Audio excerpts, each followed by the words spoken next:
Okay, what happened to EL7Z UP? So today we're going to react to this video from internetsnathan, and I have the same freaking question. What happened to EL7Z UP? If you didn't know, I love this group. I have a lot of videos and lives, and just that they are in private mode in my channel because I changed my content a little bit, but I love this group. I love the members, and I even watched the Queendom Puzzle in that time, and I even bought. So if you didn't know, this is a project group like IOI or Kepler, iZone, and but this group was made. The members were from existing groups, girl groups, and if you haven't watched this show, I recommend it because you will see that there's a lot of talent that I love K-pop, but if you know me, you know that I talk about the good things and the bad things, and in this industry, I think that it's so unfair how people and the same K-pop industry treat the idols because they became very when they became old, people just forget about them and the industry just forget about them. It's not like, for example, Metallica, that if you used to like them and you still like them, it's a legendary band. You can go to their concert and everybody that liked that music respect them. It's not the same. And this show shows that reality to the people. And I love the members. That was a very tough decision, the final group. And even the members are from many groups that they don't exist anymore. For example, Rocket Punch. I don't know if Lovelitz is already disbanded. We have ex-members, well, not in the final group, but in the program weekly that I missed them. I went to one of their concerts. We have Jan, that was my voted girl, that was from CLC. And so as you see, there are many talent girls, but groups that they don't exist anymore. And the debut song for me was good. I really liked the song. K-pop have something that is really bad. That is that it's very trendy, so people it's more likely to like. Sorry for repeating the same words. If it's like the thing that is happening in that time. So if everybody like it, everybody's going to say, yeah, it's good. If they're not talking about it, it's like very trendy. And I always tell you guys that you have to have personality and you have to help other artists. I am a producer, music producer, and just listen what you like. Just if you think it's good, okay, it's good. If you don't like it, it's okay. But don't buy that idea. For me, the song was really good, and their debut was really good, but I don't know what happened because they just debuted, and I never seen I see them in a show or no comebacks, nothing. So we're gonna see what happened. By the way, I haven't seen this video, so it's gonna be like an answer for my question to this group that I love a lot. So let's hear internetsnathan. Imagine that you just became a K-pop idol and you've already been working for years in your own group with some success, but you guys aren't really top of your generation. Then comes this opportunity on a survival show made by the K-pop equivalent of the Empire from Star Wars. You compete with other idols in a similar situation who debuted around when you did. Over the next 3 months, there's cameras on you almost 24/7 as you practice and crash out weekly. But somehow, you make it to the final lineup. This is it. This is not only a big break for you to make a name for yourself, but your group who is cheering you on to come back to the company and have your group finally get some recognition. You record the album and shoot the music video with your new group mates who also made it to this project group. And that's it. Not only that, but the That was so sad. I was like, I was laughing, but it's so sad because that was a good resume. Uh, I I swear, guys, that's a good resume. It's like, and that was it. It's so absurd. Like the group was likely to be very good. It has a lot of potential, and you know what's also sad, that the members, not just the members of the final lineup, but the people who participated in that show in Queendom Puzzle were also really good. So it's very disappointed that this ended like this. And that's another thing that I don't like about the K-pop industry, is that there's a lot of talent and that's a lot of effort, years, sweat. It's just crazy. There are a lot of years of training, but it's like sometimes they just gone. Like easy comes, easy go, and it's not easy. They train a lot. There's a lot of suffering, but for what? It's just crazy. And the other thing that is crazy is that I think that it can work. It could have work, and there are many groups that they have their fandom, but I don't think that they are handled very well. Also, the same fans, we are also the how to say that in English? Like we have also it's our fault because there are many toxic fans, and we are always like, I don't know. It's not my case, and it's not the case for this community, but K-pop it's so an ungrateful industry. It's that how you can say that that word in English. I don't know. When you are not grateful, it's absurd. I, as I mentioned it, that's not the same in other genders of music. Yes, maybe they can exist some artists that they have a hit and they disappear, but this is not the case. We're talking about people, girls and boys working in this industry for many years, legendary bands, maybe not that big bands, but also that they also have a lot of fandom, or at least a niche fandom, and they suddenly disappear. That's so sad, and I really against this way of handle the artist when everything finished. And also K-pop fans forget very quickly. So let's hear the other things that internetsnathan have to say. series that you were on was canceled after you guys appeared on it. This is what literally happened to the members that were on Mnet's survival show Queendom Puzzle and then became the group known as EL7Z UP. And this is the story on what happened to them. Hi, I'm Nathan and welcome back to What Happened. Today is a puzzling one. Pun intended. Because EL7Z UP is a group that I not only followed from day one, literally watching the premiere of this show. Is it Taeyeon? Oh my god. Hello! Hola! Konnichiwa.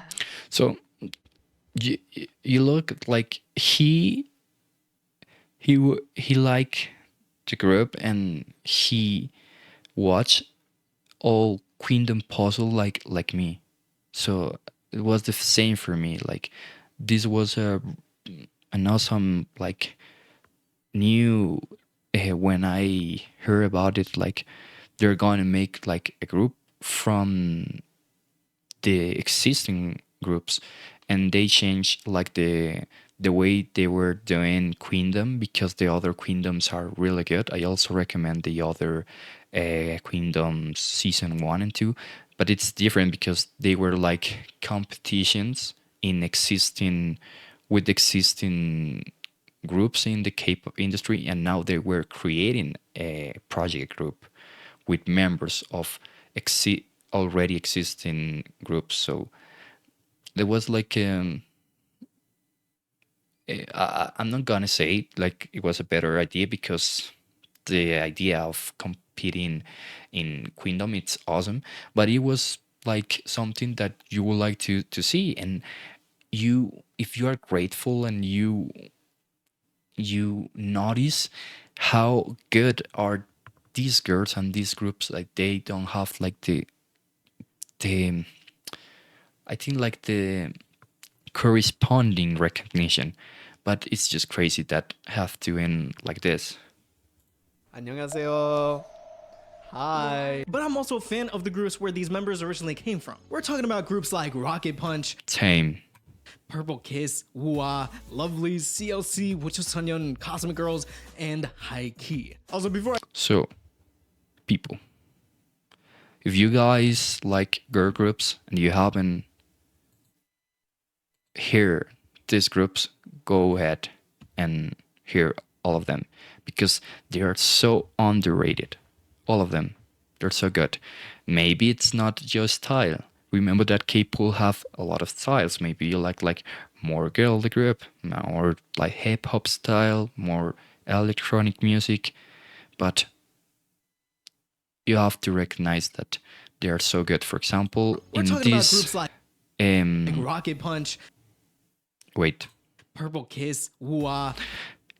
she's Nana. She's one of the, okay, we now have, I don't know which is the nowadays era of K-pop generation. I don't know if we are in the, I think like the 5th maybe, but they're so young members and in K-pop right now.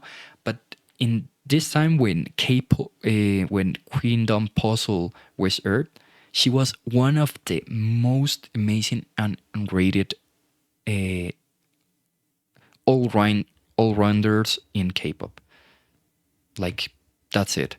Even if you can like her personality, you can like the way she sings or dance, but she's so good. It's so amazing, and I didn't knew her. I didn't know about her before I watched this show. And when the Queendom Puzzle end, I became a fan of Nana and also of the girl group that is called Woo-ah. So give them an opportunity. Lovelyz, CLC, So Lovelyz and CL are legendary groups, and we have like this other awesome, one of my favorite, most favorite Sonyeon, Cosmic Girls, and groups in the entire K-pop history. That's Cosmic Girls. High Key. Also, before I get too deep into it, my favorite fact from the show is that Lee Taeyeon, yes, from IZ*ONE, appeared on the show to be a contestant to compete to debut in this group, but she showed up on one episode and then bounced. She was like, nah, I don't need to be here. I'm probably going to be more popular than whatever this turns into. But let's go back to talking about the contestants that stayed on. So 2 members, like Lee Taeyeon, that was a member of IZ*ONE, and another girl that I don't remember right now, but they leave the show just like in the 2nd or 1st episode, but it ended not in being a bad idea, because look all the girls that train so hard and just for nothing On the show. And I gotta mention that I interviewed and collabed with some of these groups, so for me this video is personal. Alright, okay, so the big question I want to answer in this video is, why did Mnet do all of this just to make a group that dropped one song, their debut, and disappear like me at a party? Let's find out what happened to EL7Z UP, the K-pop group that literally did nothing. Now, before I really get into it, So let me crazy, say I but am it's so back true. on the journey to 1 million subscribers. I know I'm gonna hit it, but it's more of a question of when. Come join me on this journey by hitting that subscribe button down below. Also, go ahead and tell me what you think about EL7Z UP. Were you a fan of them from day one? Do you know the groups where they come from? And what do you think happened to them? Did you watch Queendom Puzzle? Did you see Taeyeon? Because, oh, who put that there? Okay. Yes, Now, yes, and where yes. do we start? How about the members? All of the members kind of came from the 3rd and 4th generation of K-pop, where their groups have already gone through their best years or haven't found popularity on their own, except for high-key members Jisoo and Nina, which debuted just a year before appearing on the Survival Show. As I said, High-key was They were very girl rookie. group, and they were one of the lucky few in K-pop history to have a mega smash hit of a song so early in their career with Rose Blossom. And that's even more impressive considering they don't come from one of the big labels in Korea. Rose Blossom was immediately beloved in Korea, and the members themselves were in fact proud of that. 처음에는 이렇게 많은 관심을 받을 줄 몰라서 되게 신기하게만 느꼈었다가 So I haven't heard about them before the show, but they're so good. And this girl, like, oh my god, she was so young. She's so young, still so young, and she was like one of my favorite girls and surprises in the show. Huiso, so good, and she was also very good. Rina, she was really good, and it's a very interesting group. There are some songs that I like them. I recommend to give them an opportunity. Yeah, it's not like my level of the top 10 favorite groups or songs, but they're really good. 이제 댓글 같은 걸 봤는데 굉장히 많은 분들이 이제 위로를 받았다, 뭐 공감이 된다 그런 것 같아서 되게 행복했던 시간이었습니다. 그리고 저희가 해외에선 직접 들어보지 못했잖아요. 그래서 빨리 해외에 가서 저희의 노래를 직접 저희의 귀로 들어보고 싶습니다. So what I'm thinking is that GLG, High-key's label, wanted to capitalize on the success of this song to try to get as much attention on the girls as possible. So that's why Jisoo and Nina Yes. ended up on the show Queendom Puzzle. On the flip side, we have groups that aren't as lucky as High-key was, like Rocket Punch. Coming from Willem Entertainment, who was known in the past for the boy group Infinite and nowadays for the solo artist Eunbi. Rocket Punch never really got any swimming lessons before they were dumped into the deep side of the ocean. With okay album sales and no real hit song to their name, Queendom Puzzle was basically their last shot at K-pop stardom. So they sent 3 members to compete: Juri, Suyeon, and Yeonjin. Next up, we have Purple Kiss. So in the case of Rocket Punch, is like also very sad, because I'm gonna be honest, it's not like the group with the songs that I like the most. I have like other styles, but I like the members a lot. I have like I've seen them in produce shows. I know they're so good. Churi is so good. Suyeon or Soyeon, I think it's Suyeon, so good. Like, oh my god, so good. Like, even in produce was so good. And Yoni, she was like my bias in Queendom Puzzle, and I discovered her in this show, and I was so amazed. Like, yes, like I was voting for Jeon because like also in Girls Planet 99 I voted for the for Eugene, but like this was like a very nice discovery for me. She's so sweet for me and so good, and she's like amazing. And the other group members, they're also like, this girl is from Pradesh and the other girls are very good. So it's sad like in these are that type of groups that I think that they have a lot of potential.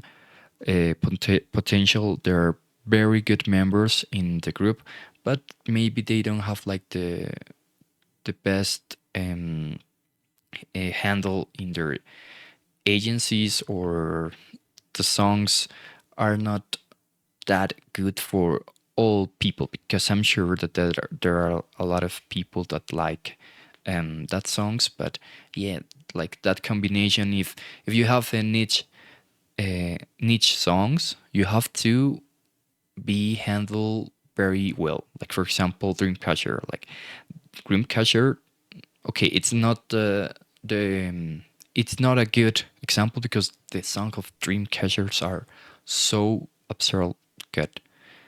But I mean, like it's a group niche because they are making like rock, metal, and electronic um, music, and so they have like the fans that like that specific style. Okay, but in these cases, like yes, these groups never like end flying that high, and it's not that fair because they're really good. And yeah, this music industry, it's wild, and K-pop industry is also very wild.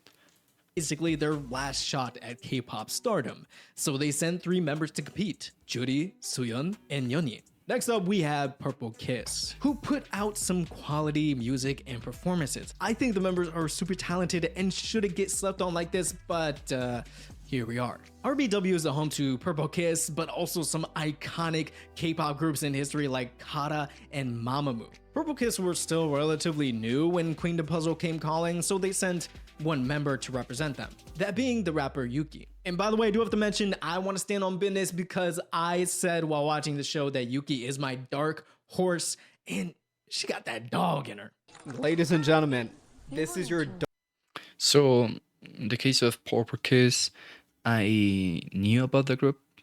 I have like the knowledge that Purple Kiss exists. I hear some of their songs, but it's not like I was like very like into them, or watching videos or hearing their music constantly. And it's like ironic because the other groups that I didn't knew, like for example One or Heike, but ended in like a highest position rather than Purple Kiss. But it's like the same story like Rocket Punch. They're very good, they're very talented, and I haven't seen like Yuki from that perspective, and she's a really good rapper, and um, it gave me like old K-pop rapper vibes, and that's really cool one of your dark horses of this competition. Now, because the rap people in K-pop have changed from in time, and previous in some years ago, like 10 maybe, the rappers in K-pop were like different. Even in the girl groups, they have like a different style. So when I hear Yuki rapping, it gave me like those rapping vibes from the old K-pop, like second, third generation, and it was really cool. Like it was very nostalgic moment for me. Hua comes from a relatively unknown, just unknown K-pop label, H Music Entertainment, so it makes sense that they would appear on a show like this. But they were already promising as a group because their album sales were on the upward trajectory, and Queendom Puzzle could only help Hua, with Nana and Wooyeon putting it on for their group. Now I would say our next group, we're talking about Lovelies. So, Wua, Wua, it's a group that I like a lot. So after, as I mentioned it, after the show ended, I start hearing a lot of Wua songs, and they're really good. They're more from the side of like girly vibes songs, and it's like kind of weird because I don't like that songs much, but they're so good. And Nana, it's like it's so unfair. Like people don't recognize that talent. Nana, it's amazing. Nana don't have to be jealous of any K-pop idol from that era, and not many people know her. And maybe you like the personality or not. She's like not that. Sometimes it's serious. Like she's the leader of WUA, but she sings really good. She dances really good, and she's a freaking all rounder and a very amazing all rounder. I think that in like absurd power of abilities in the show, maybe was one of the best. So yeah, Nana, a really good idol, and I have something with her that I like personally like a lot. That she has a very beautiful deep voice. Like I like middle or low voices in K-pop. For example, um, Yuki from G-Idol. That kind of voice is not that high, so it sounds like really good. And Nana have like this kind of voice, and it's really good. Anna and Wooyeon put curious career, also from Will for their group. Now I would say our next group we're talking about, Lovelyz, has a curious career. Also from Willem like Rocket Punch, Lovelyz were actually able to show what they had as they promoted for a whole 7 years. Lovelyz had consistent album sales on top of having a semi-bop in Achu, which you might have heard before. But the problem was they are the literal definition of a mid-tier group. By the time Queendom Puzzle was accepting contestants, Lovelyz have already stopped promotions and left their company. So vocalist K was signed to a new label and looking for an opportunity to get back out there, like a newly divorced dad. Oh man, you know how there are groups that when the thought of them cross your mind randomly. Okay, so Lovely is a absurd case. Like it's a very curious case because this group is legendary. I think that people that know Lovely since was released, because I don't know which kind of people watch this channel. Like we have always new people. So I don't know, you guys write it down in the comments from which era of K-pop are you, but this group was legendary.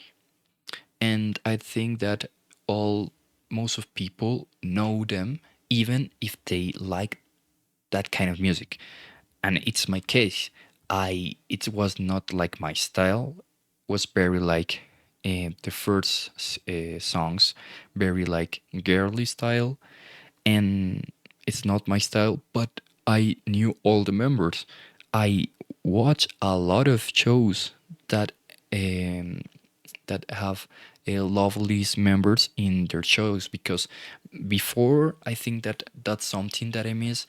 The shows were better, and the integration of K-pop groups were also better. Now it's like more the group, just the group, and the integration of groups maybe happened in TikTok in a 5-10 second doing a TikTok dance challenge, and that's all. But I knew the members, and I also like two of their members a lot. But yeah, as like Nathan said, like it was like a mid-tier Album sales on top of having a group, semi-bop and that's kind of crazy because for me they're legendary. They're in Achu, underrated because which you might have everybody heard before. remember them, but yes, they were not like that famous compared to the other groups that were in that era. It's The problem was yeah, they are the it's literal not definition of a something like that fair, but it doesn't have to be like that. For example, in my case, I recognize them as a legendary group, and for other people, if they're going only to see if they're very famous or their numbers, go ahead and watch your numbers if that's all that you really like. And if you like a very famous artist and it has a lot of numbers, that's not bad. I'm not saying that. Go ahead and enjoy. But I'm not saying that, for example, in the countries of Latin America, you can think about, I don't know, Matt Bunny, and I don't have nothing like many problems with him. I'm just saying that for me, I'm not going to say, oh my God, he's the best singer and the best artist for me. No, I like other kind of music. Yes, I respect that. You can go ahead and hear Bad Bunny, but I'm not going to, you're not gonna buy me that I'm gonna say, oh, he's the best artist because of their of the numbers. No, maybe I can recognize it's very famous and has a lot of numbers. Okay, but not going to say the other things. So that's important because you have to give like the respect to a lot of artists that are very good. Mid-tier group. By the time Queendom Puzzle was accepting contestants, Lovelies have all looking for an opportunity to get back out there, like a newly divorced dad. Oh man. And randomly on a Tuesday, you're like, oh my God, I miss them so much. Why? Why did that happen? One of those groups for me is CLC. I rhymed. Cube Entertainment you're so enjoyed the right. success Oh my of God. 4 Minute in the second gen of K-pop, and then followed up with CLC. CLC took quite a while to get up and running, mainly because of their music direction. But once they found out where the hell they were going, ooh, oh my God, they were so freaking good. They I ran the know, streets bro. of Girl Crush City. But it wasn't enough for Cube, especially when Idol became a monster rookie at debut. Cube didn't want to play with CLC anymore and sent Yujin off to another survival show called Girls Planet 999, where you can see her now as a member of Kepler. And well, the writing was already on the wall as the members didn't re-sign when their contracts expired with Cube. So the members went off on their own. One of the members was the rapper Yen, and went on Queendom Puzzle to basically start her solo career. Finally, we have... So CLC for me is like it hurts for me. This group, I literally grew up with this group. As I mentioned it, I don't focus in numbers. I just focus if I like the group, I think that they're good, and for me they were amazing. They has a lot of concept, and all of their concepts for me they made it really good. They're very girl crush concepts. They kill it. They're like cute concepts. They did it so well. There are many styles. I love the music. Like for me, as a music producer, I love the beats. I like them. Yeah, that's one of my favorite groups in K-pop, and it's so sad because they were so freaking underrated. Like this is, I don't know if top 10 underrated groups. It's absurd, and the members were so good and charismatic, and it's like, why they didn't have like more attention, I don't understand. It's like crazy for me. They did it a lot of albums and a lot of songs. They were all good, but I don't know. That's something very strange because this group never have like that enough recognition. I think that the most famous, no, not most famous, like maybe the most successful song for the industry maybe is Helicopter. I don't know if you haven't heard that song's like, we go up, helicopter. And Eugenie is a member from Kepler. She's like the leader. She's my bias in CLC, but all CLC members were so good. And I had to bias, so I have Eugene and I have Jeon. And coincidence, we have Jeon in Queendom Puzzle and then in EL7Z UP. She's one of my favorite rappers all time. and rappers, as I mentioned it, they are very different now. And she was also one of the most underrated rappers in K-pop, because maybe you're gonna, if you're very pure about hip hop and rap, you're gonna say, "Oh, Spidey, why do you say that?" Because she's not like, I don't know, who's a good rapper for you guys these days. Because I was going to say something like very old, but she was really good, and she has like this own style and unique style in rapping, and it's just so absurd. As you see, there are a lot of underrated people in this show. So you should go and rewatch this show, because you'll see how disgusting is that these idols end like this. I don't know why people, K-pop fans and K-pop industry, is so ungrateful with them. where you can see her now as a member of Kepler. And well, the writing was already on the wall, as the members didn't re-sign when their contracts expired with Cube. So the members went off on their own. One of the members was the rapper Yen, and went on Queendom Puzzle to basically start her solo career. Finally, we have Wooja or Cosmic Girls. Wooja were the little my sisters God. to Sistar, both from Starship Entertainment. And Wooja reached great heights, being a top girl group of their generation, even when they had to compete with Twice and Blackpink, who debuted within a year of them. But that was way back in 2016. Now hold up, let's fast forward to 2023, when Queendom Puzzle was beginning filming. At that point, it's already been 2 years since Wooja had any promotions, and the whole group already competed in another Mnet survival show, Queendom 2. The prime time for Wooja was in its twilight. Then, well, I've debuted. So for some reason, I say for some reason because Starship only sent Yodam to compete in Queendom Puzzle, even though there really wasn't a group to come back to, but whatever. Now those were the groups where the winning members of the show came from. Okay, so, and now, Cosmic Girls is one of the most unique and crazy groups that will happen just once in life.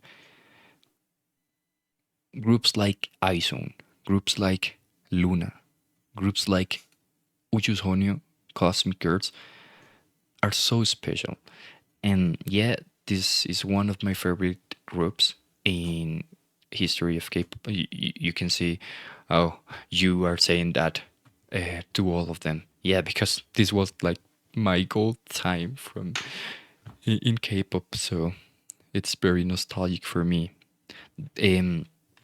Cosmic Girls was a really interesting group. I've debuted. Starship girl groups are really good, and also male. Yeah, it's we have Sister, Cosmic Girls. Now we have IVE, and when they did Queendom Puzzle, they were only think like 6, 7, 1, 2, 3, yeah, 7 members, but they start as a group of 13 members. That's just crazy.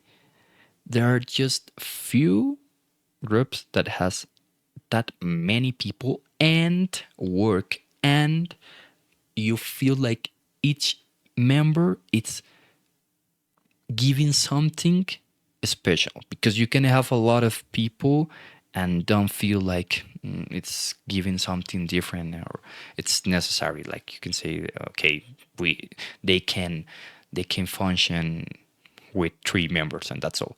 And yeah, I'm not gonna lie, they keep working and they keep they were very good as a 7-member group, but they were amazing. They were amazing when they were 13 members. But a lot of things happened. They had 3 Chinese girls, and you know what happened when we have Chinese members in K-pop now. So yeah, if you don't know, let me teach you. So it's very usual, it's very common that when we have Chinese members in K-pop, they're gonna be gone. It's very tough to negotiate with the both countries, companies, and in this case was very painful, because they were very charismatic. I think like we have like the main dancer, one of the main dancers at that time was Chinese. We have like the vitamin of one of the vitamins of the group, like the energetic girl, the crazy girl was Chinese, and we have Shen Xiao that was a crazy girl, like she do a lot of like acrobatic things. She was like the face of the group, and she was getting very famous in K-pop, and they call it the Shinity because they were three and Chinese. They were so good. They were all special as a 13-member group, but yeah, and they has a lot of good songs. I really recommend if you like girl groups and girl style songs. They have like this unique fashion. I love Uju Sonio's clothes. They're so good because I love in this era in fashion because I love black and white. And yeah, they're making me happy these days. But when we're talking about like girly fashion like that, it's tough for me. Is I'm not gonna lie. But these girls like mix like the things that I like with so much like I don't know, like creativity. It's so good. Like please go ahead and watch the presentations in Queendom season 2. They're so good, and the fashion, all of the groups. And yeah, not gonna make a spoiler who win this season, but I'm gonna say that they are so good, and they had a lot of good songs. And yeah, Show Queendom 2. The prime time for Wujusonyeon was in its twilight. Compete in Queendom Puzzle, even though there really wasn't a group to come back to, but whatever. Now those were the groups where the winning members of the show came from, but there was also other big names notable that competed in Queendom Puzzle, like members from Cherry Bullet, Tohua or Chunmi from AOA, members from Wikimiki. okay, I'm gonna make this video very long because Queendom I have Puzzle, to talk members from about them. Cherry. I just can't stop talking about these girls because what the hell? Yeah. So it's already like 2 years since this show, I think.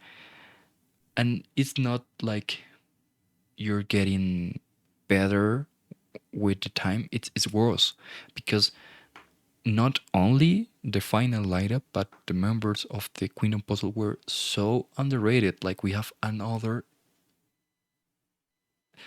underrated group. I was going to say another word, but no. Cherry Bullet. Oh my god, the members so good. The members so good, and I'm not gonna lie. Like it's it. I have thought about a lot of these girls that I can't explain it like in organized ideas because yes, I'm not gonna lie. In Girls Planet 999 and in Queendom Puzzle and in the other in Produce, I didn't vote for them. But they're so good and it's so unfair that people don't vote for them. And when as time passes, I'm like, oh my god, like, yeah, I have like one vote for both just for my bias, but it's so difficult because they're so good. Like Bora has tried have tried to win like the main vocal a lot of times, and people know that at least she's top 3 of the best singers vocals in all the competitions, but she didn't make it. And the other members, I love my bias in Cherry Bullet is the leader, and she was so good. Like the Japanese girl in Girls 999, so good. They're so good. All of them are so good. That's so unfair. But yeah, it's so tough that this industry is like, oh my god, otoke, otoke. You don't know what to do. bullet. Tohua or Chunmi We have another.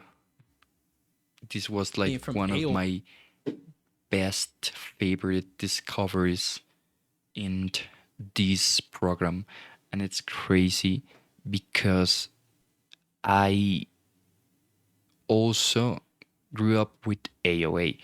AOA was girl group that has like more mature concept, and they were one of the best group for a lot of hit songs, and that they were going very viral in the K-pop niche before like start like growing all the global media and the social media, like I don't know, YouTube or TikTok and Spotify.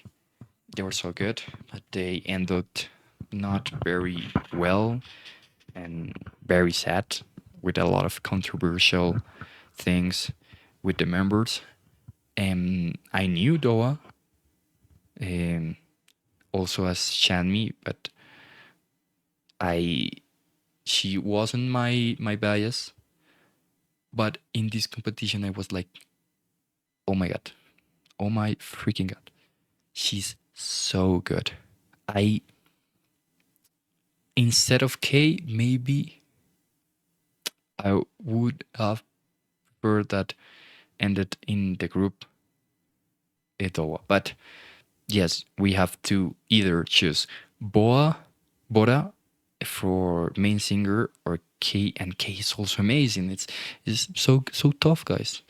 But Doa, it's amazing, and she was like this also the oldest Annie in the show because the other girls were younger.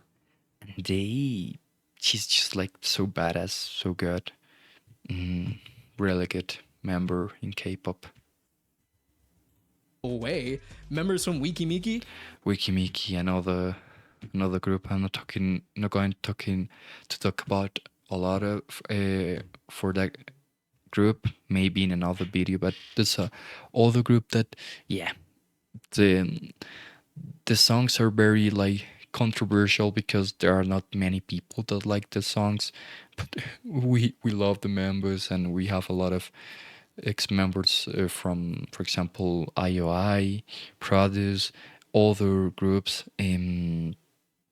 She tried a lot, like she tried a lot in a lot of programs and shows, and if you knew her from the start, she really got better. But yeah, like this Members from industry is Wikimiki. wild. RIP. Members from Weekly. Weekly. not gonna talk about them today.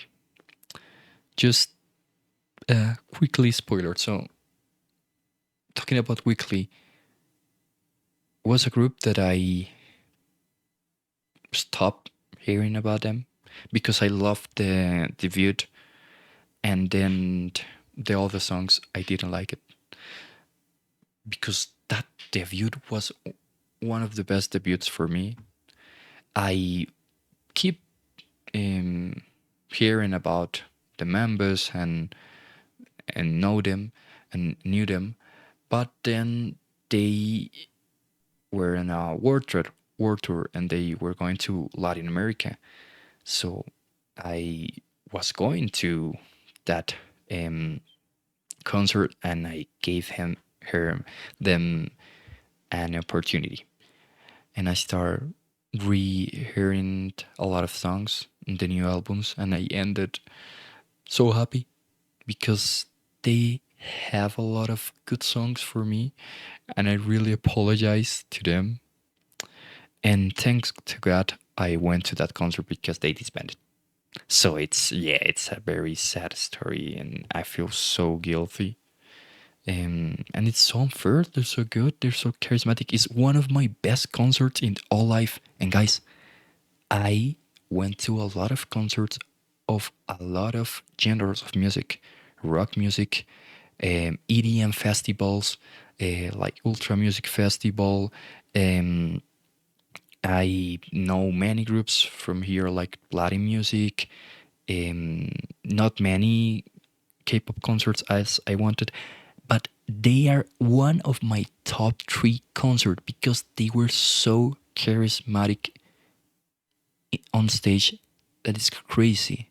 It's so sad because they were so good, and that's that resumes very well my feeling with K-pop. Like if you're gonna start studying K-pop a lot, and you're a very sensible person or an artist, and you either love with passion the things, your hobbies, or music, or you respect a lot from the perspective of a dancer, of a singer, and you're gonna end maybe feeling sad someday with your groups that you like, because it's not fair that they end like this. It's not like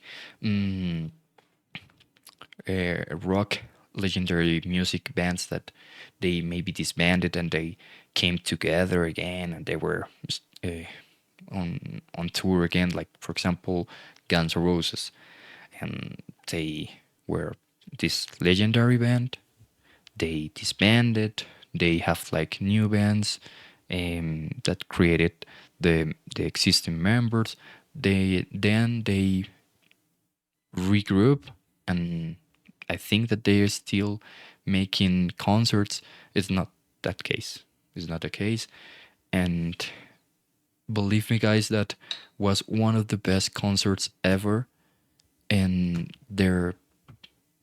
like they're so good, so humble in stage. I don't know if we can see their faces. We never see their real hearts, but at least just in the stage, just in the concerts, Weekly is one of the best groups ever. I'm not talking about K-pop. I'm talking about all of the genres of music, and to end like that, like this, like just disbanded one day. It's so absurd. That's something that I hate about K-pop. Members from Weekly, RP again. Tui from Momoland, kind of RP, but they're kind of back now. And members from Triple S. Shout out my girls. So with all those names I mentioned, you get an idea what this show was made for. For new idols to boost their career and for older idols to get that second chance. And now is summer 2023. Filming for the pre-recorded episodes were done. Mnet attached a huge name as the host to the show. Oh, hello, Miss Kim Taeyeon. 안녕하세요. In the first 4 episodes. Yeah, so the MC of the show was Taeyeon. So for the ones that are from the newest eras of K-pop, Taeyeon is one of the most famous legends in history. She's the leader of Girls' Generation and an amazing singer. Basically, they introduced their contestants. They all have their individual performances. Some were amazing, and some not so much. Then they got divided up into 4 teams where they practiced to perform for original songs made for the show. Snap. This show was interesting because when the presentations were happening, some of the girls did well, some of them, so obviously not that good. Some of the experienced girls also have like maybe trouble with, I don't know, their clothes or something like that. But I was going to say something from the perspective of an artist. I think that can also happen to them in this case, that were like making the presentation for, at least the first presentation was in front of other artists, that's very tough because um, there was a time that I made a lot of stages when I was studying and in another time. And I think that have if I had prepared a lot my presentation, I feel good. Like you feel a lot of adrenaline, but you go there on stage and give it all, and it feels in the end like very cool and good. But it was totally different when you present your stage to other artists or other musicians. In my case, it's so scary because you feel so judged. It's not the same. Even I I uh, present myself in front of a lot of people, not the level of these bands that it's just like it's just another level. But yes, in full theaters, for example. But they were like people that I didn't know. Not all of them were artists. They were like co- people that were not artists. Even if the amount of people were higher, when I present uh, myself in the test, in the evaluations, in front of teachers, um, in front of other artists, in other of other musicians, that was so scary, and you feel so pressure. Even if that amount of people is lower, you feel like you're gonna be judged very very bad, and that can end it in you very nervous, and it's tough. So it's interesting to remind that uh, when you see this show. And charismatic. Now comes the fun part, the remix battles. Basically, the contestants covered hit K-pop songs like Idol's Nude, 17's Fighting, Blackpink's Shut Down, Poa's Only One, a shout out to old school K-pop fan, Shiny, Don't Call Me, and twice, Dance the Night Away. Then something similar in the next two episodes where they all broke up into different units depending on their strengths. For example, vocals and rap, and then the dance group. With even more covers of songs like Rush Hour by Crush and J-Hope, Weekend by Taeyeon. Hey girl, you're still doing good? Okay, that's good, that's good. Wanna Be by ITZY. Oh yeah, and also this is just my opinion.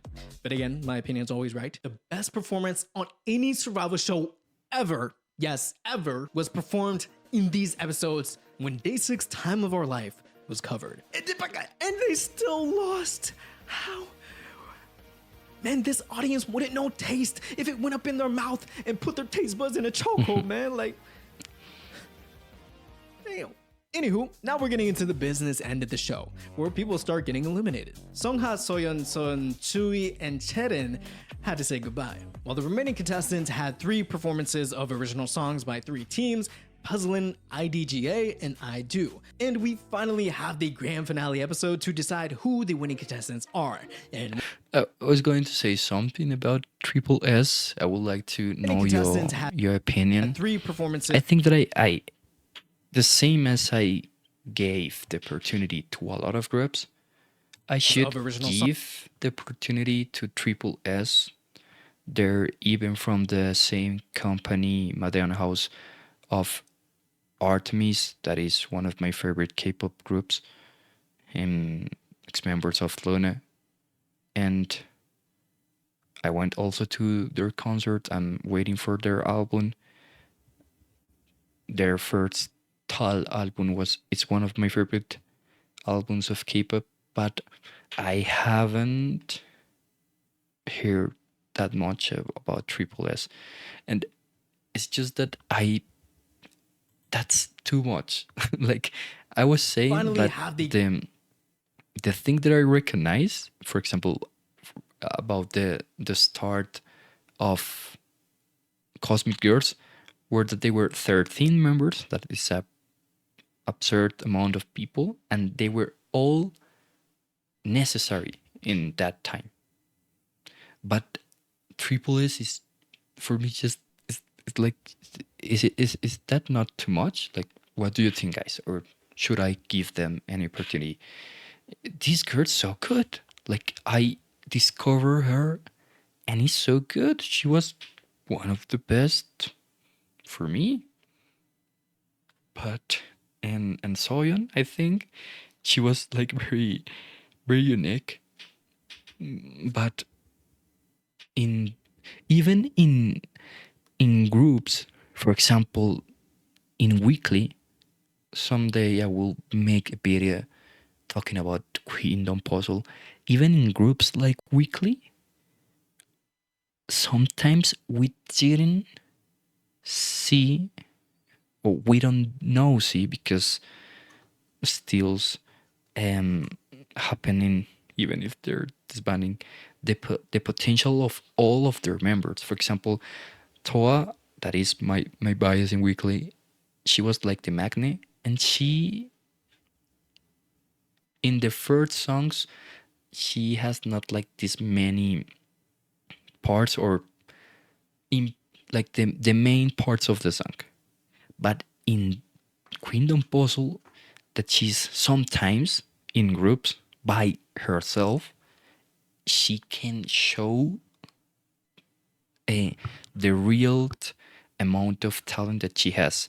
And this happened with a lot of girls. So imagine that with Triple S. I don't know how many are they. Let me check. Triple S. 24? And are they going to bring more girls? I don't know. But it's crazy, because maybe they can get lost, no? Okay, so I don't know. Just write on the comments what you think about Triple S, and maybe I have to give them a chance. Grand finale episode to decide who the winning contestants are and what the new group that would join K-pop would look like. Only the top 7 would make it, but there were 14 left standing. The names that would be called would be 유키입니다.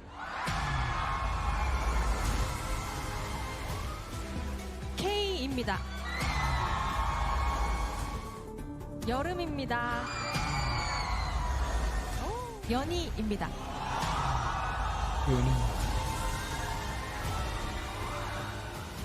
휘서입니다.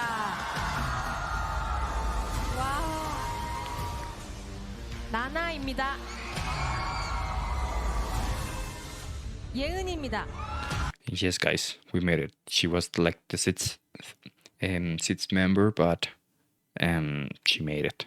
That was like my both CLC fan. I thought it was a pretty good mix of new idols and older idols that needed It that. was an amazing group. Like, they have everything. It's so absurd that you didn't use this group well. Why that happens a lot in K-pop? I don't know. It's like they handle things sometimes so good, and they handle things sometimes so bad, and they are very bad at keeping all members or all the groups. I think that legendary bands in music industry still make a lot of money. Maybe it's different because the money that made they made it for the live shows, so that's different, and that's maybe the reason why it's not that attractive to their companies. But it's just absurd. Like, there are a lot of many people that respect them and keep still watching their videos and things that they made. But I don't understand with K-pop. It's just like, okay, next. It feels like, I don't know, like a bottle of water that you just throw and forget. that chance. Now, while the show was over, we start to see some red flags. See, while Queendom Puzzle was airing, each episode was averaging around 0.500%, which is not bad, but also not good. Not bad, but not good. But here's the thing. In the finale, where you would expect the most viewership, as aside from like the first episode, the viewership for that was 0.188%. Horrifically worse than their average and not even comparable to the previous season of the Queendom series. I think I have a theory for this. One idea is that they changed like the format and like the organization, like the of the main seasons. It was different. Like it was not like the same. This time they were making like the project group, and the first two seasons that are very legendary, they were just competing against other K-pop groups. And the other reason is that this it's very often that when a middle famous group in K-pop or a group in K-pop that is not very famous, it's common that it's more supported by international fans rather than Korean fans. And if their companies don't understand that, they can die very fast. And this is one of the reasons that I think that that was happening. So I think that maybe this show could have like more impact if it was like more targeted to international fans or international audience, but it was not the case. I think that he's talking about like the TV amount of people, TV statistics. I don't know, I'm not sure, but I'm almost sure that he's talking about like the Korean audience, and I think it could work better if the target audience were like international fans. Queendom 2. And maybe, just a thought here, if they didn't have a whole damn flashback episode for episode 8, maybe that drop in viewership wouldn't have happened. It's like watching the most middest anime known to man, and it's not even the beach episode. Still, the lack of interest by the Korean public just on the show alone would have been a big warning sign. But management was probably like this: well, it's an Mnet group, it can't fail. Well, also, second warning sign, even though it's a smaller one, the name of the group. The name of the group, as I've already mentioned, is EL7Z, which, if you're wondering what it means, I'll give you a guess, but you probably won't be able to guess it, because when I looked at the meaning again, I completely forgot, and I was like, oh yeah. Oh, yeah, that's what it was. EL7Z, get this, hold up. EL7Z is puzzle backwards. Honestly, yeah, I don't mind. Like, there's a lot of names that for me doesn't matter. There's also a lot of indie bands right now nowadays that are very weird. I think that the important things are that they have good music. It's just like that, but they didn't have more music. They didn't have even appeared in I don't know how many years. They just make the debut songs, maybe one stage or two, and that was it. Now, I understand you put this much effort into making this group, you gotta push forward with it. And so they did. Mnet announced that EL7Z would debut in September 2023. And one big question they have yet to answer was, is this group a project group or permanent group. See, groups that were formed from survival shows like those from Mnet mainly are project groups, meaning they have a certain contract, usually 2 or 3 years, and then after that, all the members go back to the original companies and their original groups and move on with their careers. But so far, Mnet has only said that EL7Z UP is gonna get 3 albums, without any further explanation. But let's pump the brakes a little bit. Let's not get ahead of ourselves, even though there's really nothing to get ahead of, because the road kind of ends there. But on September 14, 2023, EL7Z UP made their debut with the title track, Cheeky. I like the song. It's a very happy song.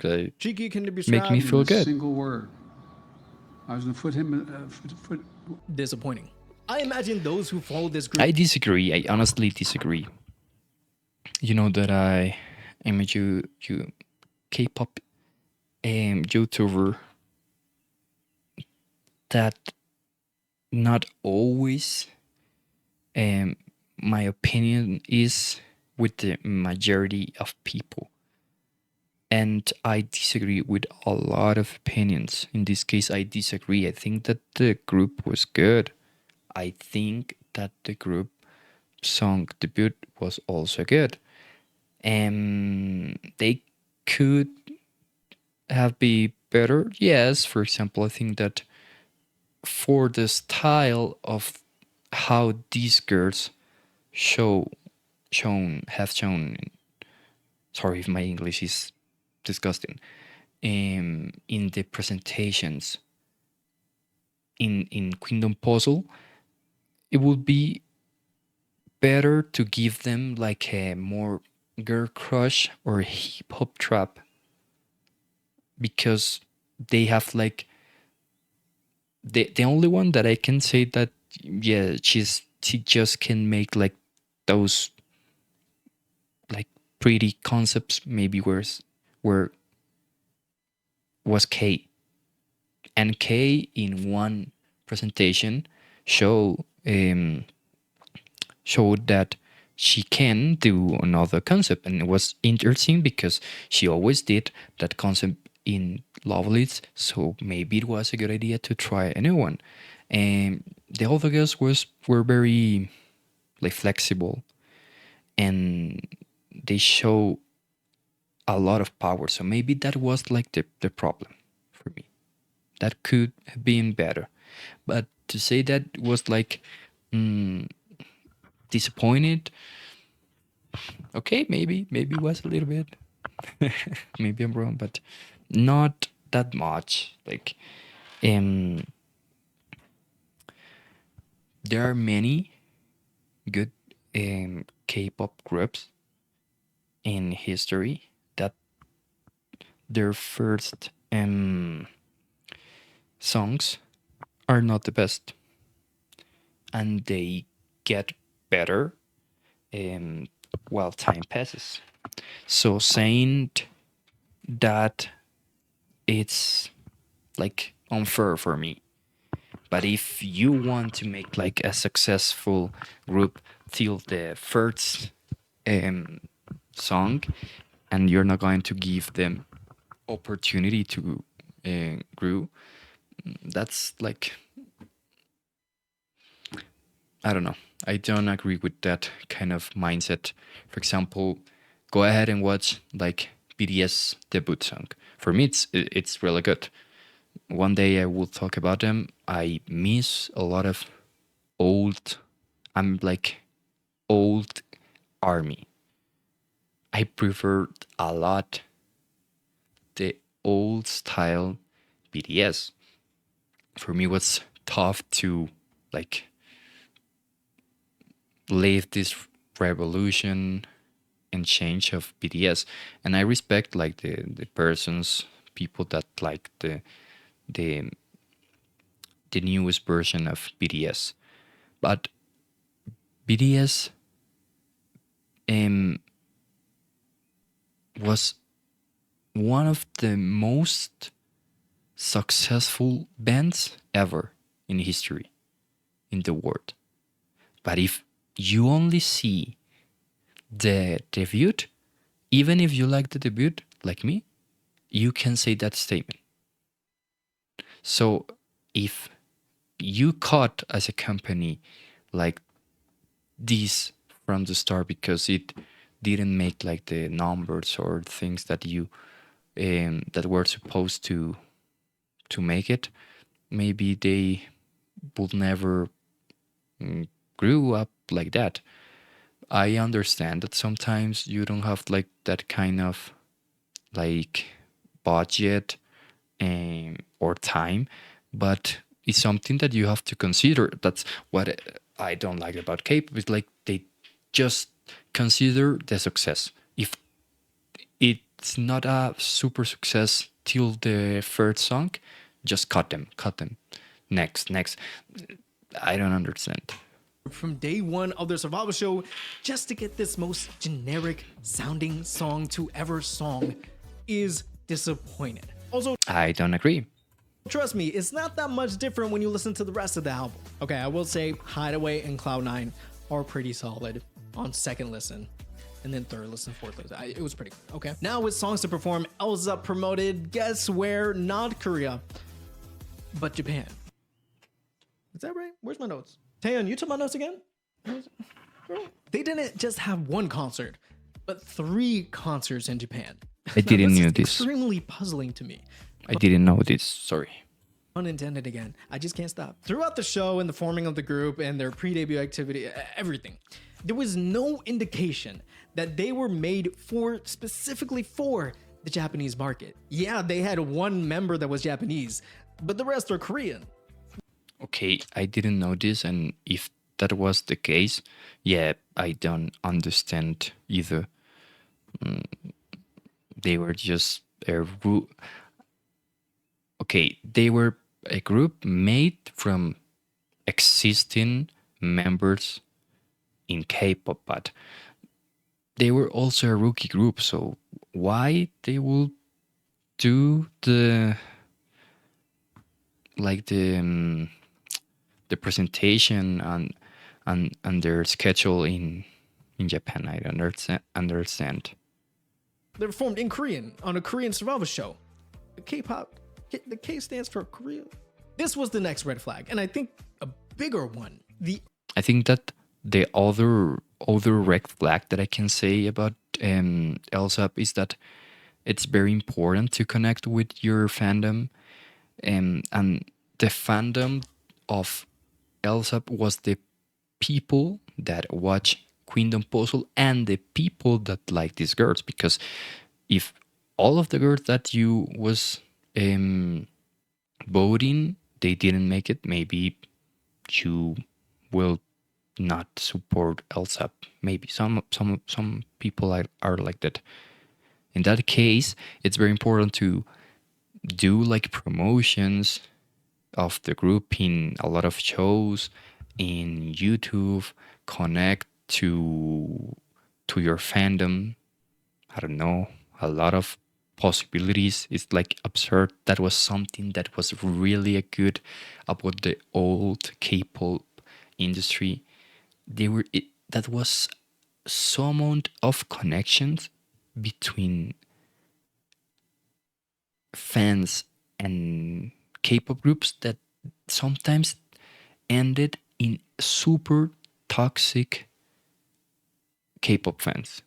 Like they feel like they really knew, like they were like they owned the idols. And yeah, sometimes that was toxic, but they did that very well. And with EL7Z, I don't know. Let's search a little. Else, how else up? I don't know how to write it. Wait a minute. For example, first red flag. You can write that name. Okay. We have like and it's so just 3 million. It's just crazy. I mean, that's a really good amount. Yeah, but the thing is that if we're talking about a group made of all the existing K-pop members, it's very low. okay, we have like some live um live shows. We have live shows. We have one show, a lot of videos of YouTubers talking about them, and that's all. You see, there's not many, I don't know, collaborations, um, presentations, shows, something to connect with your fandom. Man, why? I don't understand. I just don't understand. Early Korean fans, in particular of EL7Z UP, would feel frustrated to see their group go to the next country over to promote.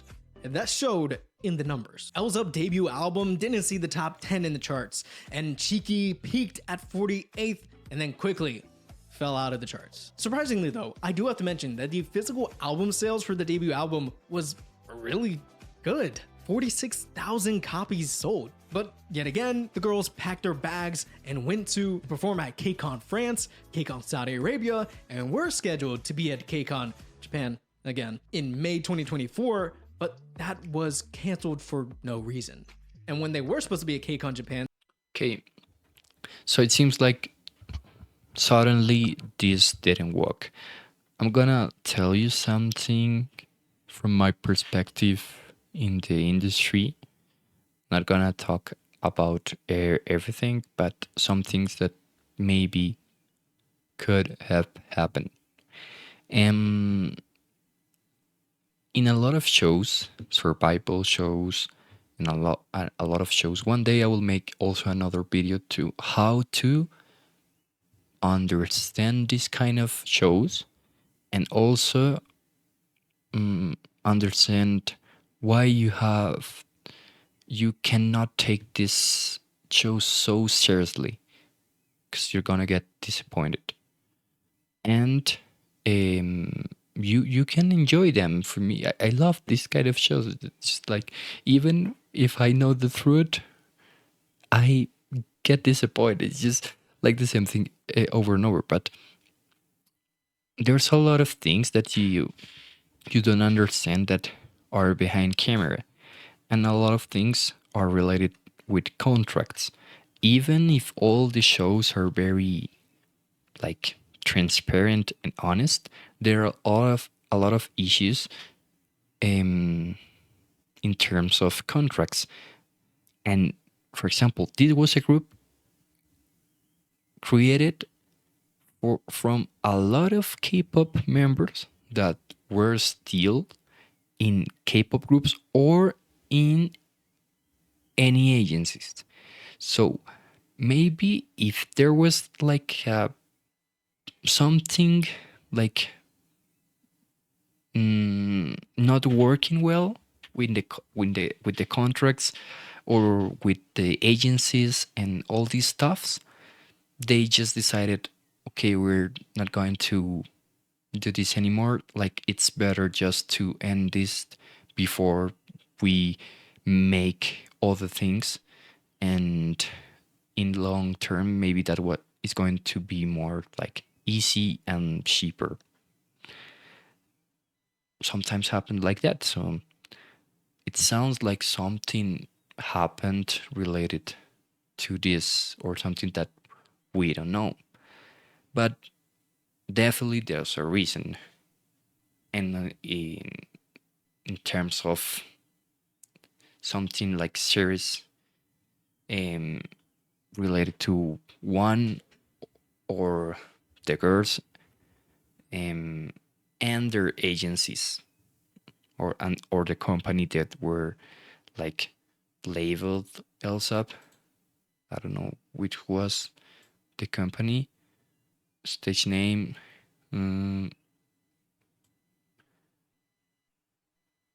Okay. Well, I don't know, but that's like my and they were going to reveal their opinion. new comeback song, which was scheduled for early 2024. And you could probably already guess that was canceled as well. Sadly, 2024 went by without anything from Okay, I ELSUP. didn't know, And well, that. I we're know here now in that was canceled. 2025. So why do all of this if you're gonna give up so easily? Let's look at the group's management. ELSUP was co-managed by 2 labels, Apple Monster and He's gonna say DG it. Entertainment. Apple Monster, founded in 2009, mainly functioned as a music production company and has never managed an artist or a group ever. Not even once. And DG Entertainment, founded in 2022, has only managed solo artists to this point. This is almost a masterclass in mismanagement because it's been 10 whole years of survival shows and See, these kind of things are just like unbelievable. It's so random. It's like, why is it? Why these things can happen? There's a lot of knowledge in K-pop. There's a lot of knowledge of survival shows and project groups. They were working with ex-members of K-pop, and this happens. It's just like, I don't get it. survival groups that have been promoting. So like I said, the red flags and the warning signs has been there. So let's go back and look at them one by one. First was the initial lack of interest by the Korean public for Queendom Puzzle and then for ELSUP as a group. Second is the odd strategy of not promoting them in Korea at first. And third is the unexperienced and unmotivated companies that were involved. And one reasonable explanation that you maybe would have is that ELSUP's management and the original companies where these members come from had a dispute of some sorts with promotions or contracts or their time, what have you. But again, there's been so many survival show groups that have functioned and never had this problem, and there hasn't been any indication that there was any conflict with schedules. I also can't help but think that management was kind of embarrassed with ELSUP's debut, but I mean, you gotta get up, tie your shoelaces, and keep running to that finish line. So the story of ELSUP seems to be over. I don't expect them to have a comeback anytime soon because the members are already off doing their own thing. Speaking of the members, where are they now? Well, Kay moved on to release her solo single album Winter Garden in late 2024 and appear on Korean YouTube channels here and there. Yeoreum, since Wujusangin has also been on hiatus, has been making TikToks, as far as I know. Yeonmi left her original management Willem Entertainment in 2024 and most recently had some fan meetings. Yeon was already promoting herself solo before ELSUP, so she went back to the studio to release her new song Picky, featuring BAP's Bang Young-gook. It was supposed to be the pre-release to her new mini album, but that never came out. Luckily for Yuki, she had a group to go back to and promote with Purple Kiss, but it looks like she has to do this whole survival show thing again, because it was announced that Purple Kiss will compete in a new survival show called Idol that will premiere this year, 2025. It is a show that is described as, let me quote this because this is kind of sad, a show where 6 groups participating are groups who lost their shine. And to make it even more depressing, What? Yuki is What the heck? Why? If if that's right, how they describe like the group, I don't know, because we have to see if that's the correct translation in English to the main meaning in Korean, because it can means like they lost like the favor of the fans, like maybe that shine referring to be like that prime attention. But if like they seem like literally like they lost like their shine, it's just like, why? That's so incorrect. I don't think so. Like, there are a lot of groups that are very good, and just a lot of unfair things happen to them, and a lot of fans that just like the numbers, and that's all. So that's not pretty. But let me see, which is the, I didn't know about that program. What is called? 2025. It is a show that is described as Let's check. Purple Keys new survival show. Idol?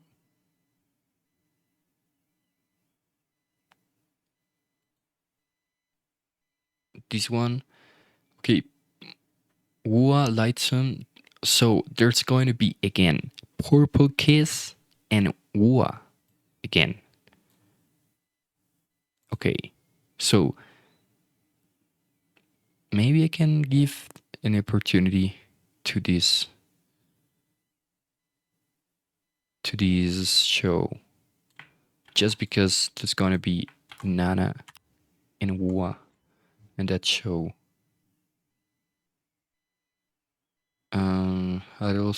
It's already, it ended. What happened with this?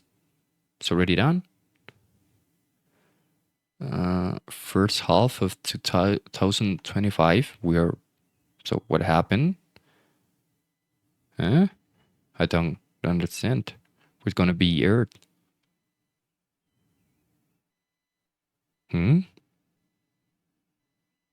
Okay, I don't understand if that was already aired.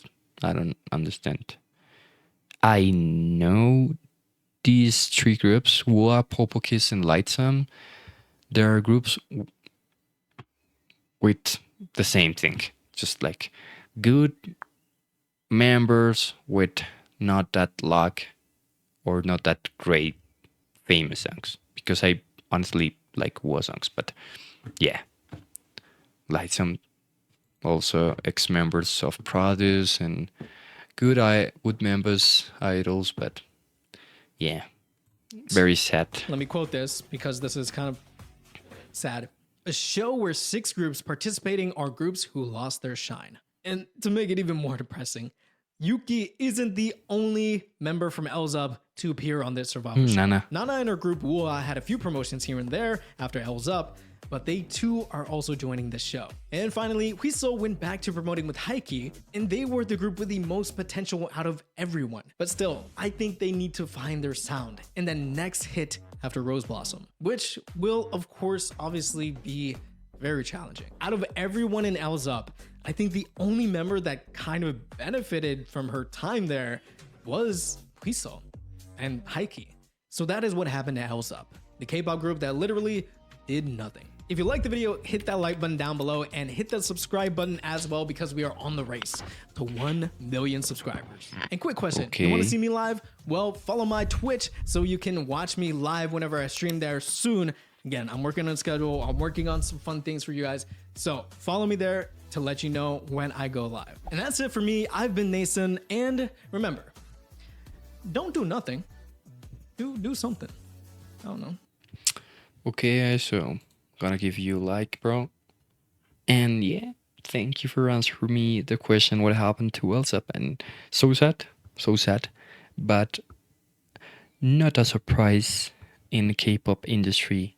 So I hope you liked this video. It's just more like an opinion. If you like to watch my channel, it's just about me getting better at talking in English and remembering grammar and vocabulary.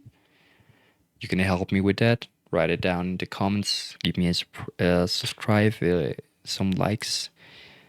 Give me some comments to see what you think. And yeah, it's not a surprise if you are new in K-pop. Get used to this because it's so sad. K-pop, it's amazing. I love it. Since 2016, I'm with K-pop.